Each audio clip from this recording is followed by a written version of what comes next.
Eric Holder this week talked to NPR, and he talked to NPR about reforming the drug laws, specifically for marijuana, but doing some different reforms on drug sentencing, and he's actually thinking about implementing this in the next couple of weeks. Okay. So he had an interview with NPR on Wednesday, and this is what he said.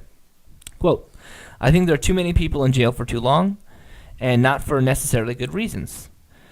He said in the interview, turning from the department's highly criticized crackdown on drug law enforcement. And then NPR basically said that almost half of the people in the federal prisons are serving time for drug charges. Okay. So he also continues.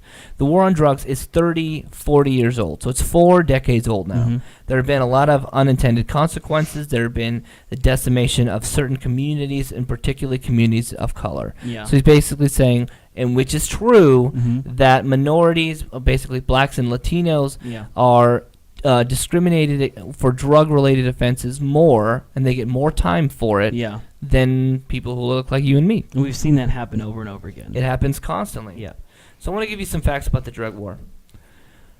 The drug war costs the U.S. government more than $51 billion a year. Can you guess how many people were arrested in 2011 for marijuana charges? I'm not going to show you the number. I'm going to hold my hands over it. I'm going to assume, I've heard this before, I'm going to assume between 3,000 and 5,000. 757,969 people in 2011 were arrested for marijuana charges. I guess I haven't heard this number before. How many people, Jason, were arrested just for possession, not for selling it, just for possessing marijuana? Can I give you a percent? Did you see my paper? No, I didn't. Okay, yes. Because I like percentages better than actual numbers. I will give you the number and the percent. Okay. Okay. I'm going to say for just possession. Just possession. 30%. 87%. Really? Of all arrests for marijuana charges were possession only. I felt like I was being a little conservative, but I didn't think it could be over 60%. 663,032 people out of the 757,000 was only possession. Okay. Over 70,000 people have been killed in Mexico since 2006 because of the drug war. Right. Specifically marijuana. I mean, there are definitely cases that you can make for other illicit drugs like heroin and acid and cocaine and things like that. But specifically for marijuana, if you took marijuana out of the game, I think that accounts to something like 50% or between 40 and 50% of the drug cartel's revenue. Yeah, that's if you take that out, it puts a huge dent in the drug war. Yeah. So, tax revenue for the government, if current illegal drugs were taxed at the same rate of alcohol and tobacco, $46.7 billion a year. How much is the drug war costing us per year? $51 billion. Actually, this is the next bullet point that I have. Okay. If you combine the money that they would make of taxing illegal drugs and the money we save from ending the drug war, we would have added $97.7 billion per year.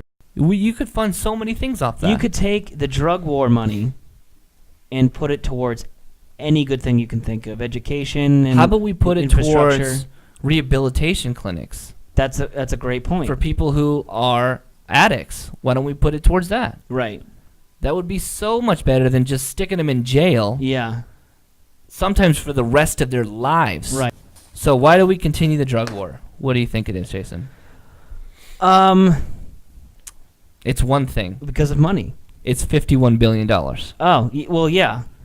And so that money goes to definitely the correction facilities. Yeah. It's private and public. Private is a whole other thing. Yeah. But definitely for private prisons.